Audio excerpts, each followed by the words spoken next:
खाने पीने सोने के लिए नहीं दिया है। भगवान ने 84 लाख योनियां जो बनाई हैं, उन 84 लाख योनियों में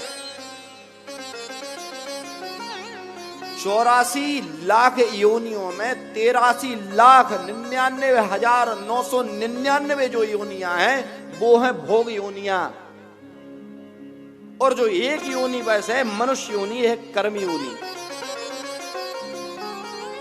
83,99,999 जो योनियां हैं उनमें जो भी है मच्छर अपना भोग भोग रहा है,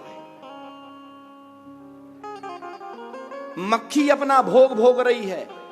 उसको क्या सुख मिल रहा है? वो तो बस आई है कुछ दिन के लिए। टिड्ढा जो आता है कितने दिन के लिए आता है? मच्छर आती है, उसका जीवन 2-4-10 दिन का होता है।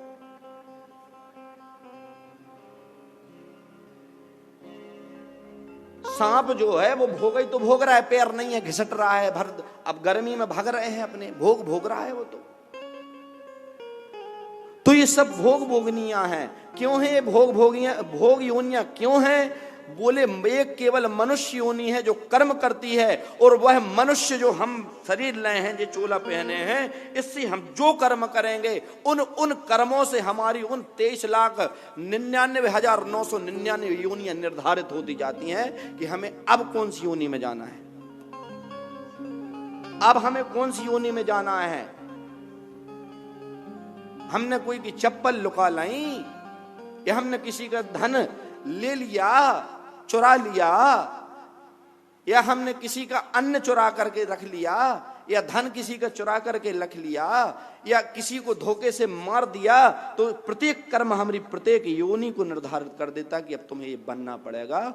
और निश्चित है जब तक तुम भोग नहीं लोगे मनुष्य योनि प्राप्त नहीं होगी यानी नहीं होगी।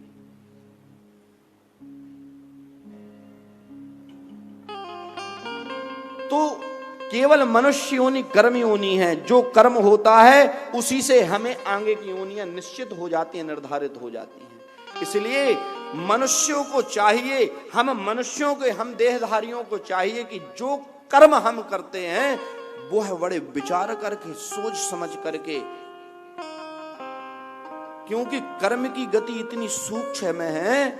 एक बकरा कट रहा है तो आप सोचो, जो बकरा कट रहा है तो हम कहेंगे कि जो काट रहा है जो बकरे को, वो निश्चित रूप से बकरा अगले जन्म में बनेगा। पर जो कट रहा है वो भी तो कसाई होगा कभी, क्योंकि उसने काटा था इसलिए तो बकरा बन के आया कटने के लिए।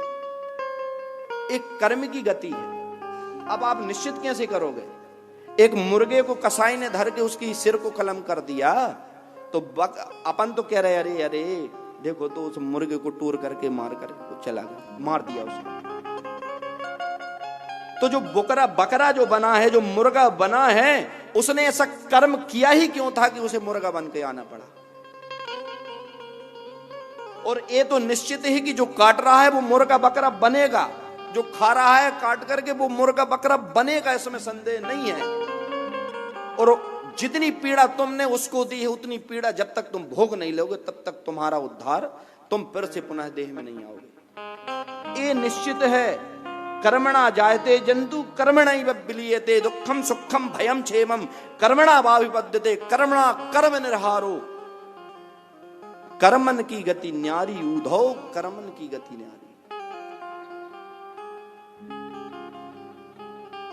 इसलिए जो कर्म हम करते हैं उसका फल तो हमको भोगना पड़ेगा। तो प्रेम से बोलना पड़ेगा।